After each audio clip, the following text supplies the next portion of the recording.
Es nevienu konkrēti nevaru vainot vai apsūdzēt kā vienīgi vēlnu, tas ir nelabo. Bet no Bībeles tulkojumiem latviešu valodā pavisam neuzkrītoši ir pazudis vārds studēt, iedziļināties, pētīt. Un tas ir aizvietots ar tādiem vārdiem kā apdomāt vai vienkārši būt centīgiem. Es centīgs Dieva Kristus kalps, un es ielikšu kāds no šīm rakstvietām komentāros, jeb aprakstā. Un kas ir interesanti? Šobrīd mēs esam pat tādā kristietības vidē Latvijā un vietā, kad daudzi ticīgie, tos, kuri cenšas meklēt, tos, kuri studē, kuri pārbauda, kā berojieši to darīja, tos sauc par farizējiem, kas staigā pa plānu ledu, un tas ir riskanti būt kritiskam un pārbaudīt un izvērtēt lietas, lai gan tieši uz to mēs esam aicināti. Pārbaudiet visu to, kas labs, to paturiet. Pārbaudiet garus, jo daudzi antikristi izgājuši šajā laikā, šajā pasaulē. Ko tad mums vajadzētu darīt?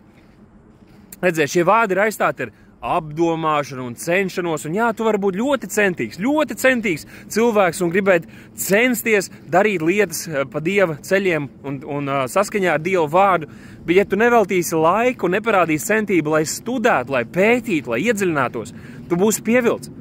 Tu vari domāt un apdomāt, kā pašam pareizi rīkoties un kā arī dot kādu dievbijīgu padomu cilvēkiem, bet ja tas nebalstīsies uz rakstiem, ja tu nebūsi studējis rakstus, lai dotu tiešām dievbijīgu atbildu šiem jautājumiem, tad tās būs tikai tavas domas, tie būs cilvēcīgi padomi, un tā būs tukšība, tam nebūs nekādas jēgas vai sētības cilvēkam.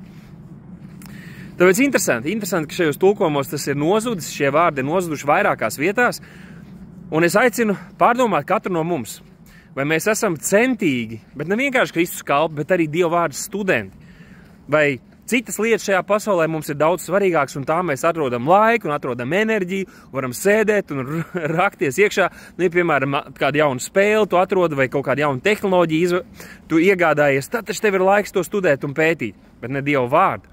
Redz, ja tā tas ir, tad kaut kas nav kārtībā ar mūsu sirdi. Jo kas var būt svarīgāks par šiem vārdiem, no kuriem mēs dzīvojam?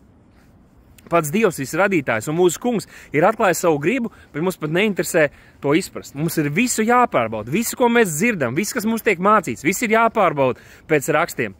Jo berojieši tā darīja, jo agrīnie kristieši tā darīja, apustuļi tā darīja, un arī mums tas tā ir jādara. Tāpēc būsim čakli Dieva vārda studenti, tad mēs zināsim patiesību, dzīvosim patiesībā un nesīsim gaisu visur, kur mēs būsim.